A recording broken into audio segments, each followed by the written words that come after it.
The FIR filed for sedition against 49 well-known citizens, including Ram Guha, Aparna Sen and Mani Ratnam, would normally have been dismissed as a ridiculous joke or perhaps a publicity-seeking stunt, were it not for the fact that it has actually been ordered by a magistrate, by a judge. This means that we can no longer laugh it off or dismiss it.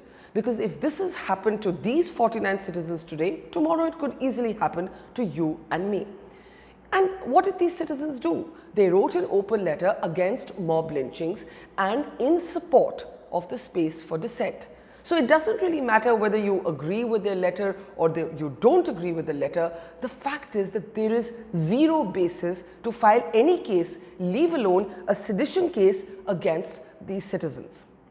Now, there's a whole bunch of people on social media who are arguing that the government has nothing to do with this, that it's between the judge and the lawyer who filed the case. Not true. Here's why I believe that it's extremely critical for the government to take a public position disassociating itself from this particular complaint and this particular FIR. Firstly, the lawyer who filed this complaint and sought this FIR, apart from accusing these 49 citizens of being seditious and tarnishing the image of the country, also accuses them of undermining the performance of the Prime Minister. In other words, the lawyer is conflating criticism of the government with anti-state activities.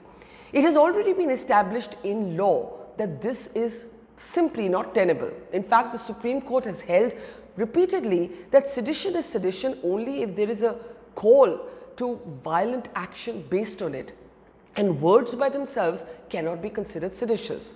Secondly, the BJP says that it is against the whole India is Indira and Indira is India kind of sycophantic culture that the Congress used to represent. So why would it not disassociate from a complaint where the performance of the government, the performance of the Prime Minister is sought to be conflated with the image of India and with loyalty to the Indian state? Thirdly, this government, like previous governments, has gone on record to say that it upholds the sedition law, that it doesn't think that this archaic law that was first brought in the 1870s by the British should actually go off our books. In fact, it was in July this year that in a written reply to Parliament, the government said that it believed that the sedition law needed to stay. Now, for all of these reasons, it's extremely important for the government, whether it agrees with these citizens or not on other ideological issues, to come and say, look, we're not interested in this being treated as sedition. The sedition law has been misused by all governments, by all political parties. We all remember that during the UPA years, there were many such cases where the sedition law was used to actually lock away people. You may remember cartoonist Aseem Trivedi, who was actually having to spend, I think, 2 weeks in jail because of cartoons that he released and that Parliament kind of decided undermined them and members of Parliament. There was also the infamous Kudunkulam case where protesters were named in multiple sedition cases, and in fact some FIRs read Uday Kumar and X thousand others, and by the end of it you had 7,000 people alluded to in these sedition cases, not named as individuals, but the fact is that the shadow of sedition was used to intimidate them.